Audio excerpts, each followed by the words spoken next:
François Legault a annoncé, abandonné, puis ressuscité le troisième lien.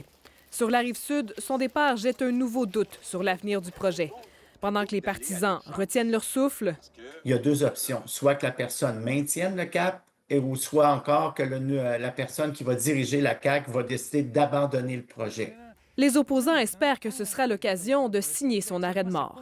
Nous, ce qu'on souhaite, dans le fond, c'est que la prochaine personne qui va prendre la place de M. Legault, c'est qu'elle va carrément mettre un trait sur ce projet-là, qu'on va vraiment passer à autre chose. On n'a pas le luxe de mettre ce projet-là aux poubelles. Certains, comme la PDG de la Chambre de commerce de Lévis, s'attendent à ce que les travaux aillent de l'avant, mais espèrent que le ou la successeur de François Legault choisira de modifier le tracé.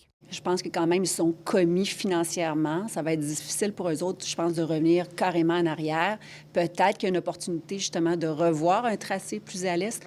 Une avenue toujours possible, selon cette experte. Puisque le projet est toujours en planification, il est toujours temps de revoir l'étendue du projet, le tracé du projet, ou de tout simplement le retirer. Mais qui pourrait avoir un coût politique.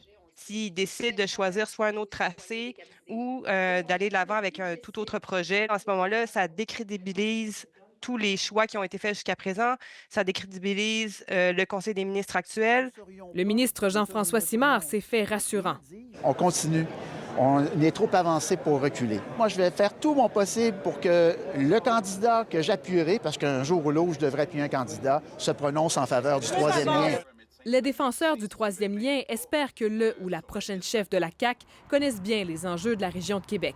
Le gouvernement doit présenter le tracé choisi et la facture du projet dans les prochaines semaines. Ici Camille Carpentier, Radio-Canada, Lévis.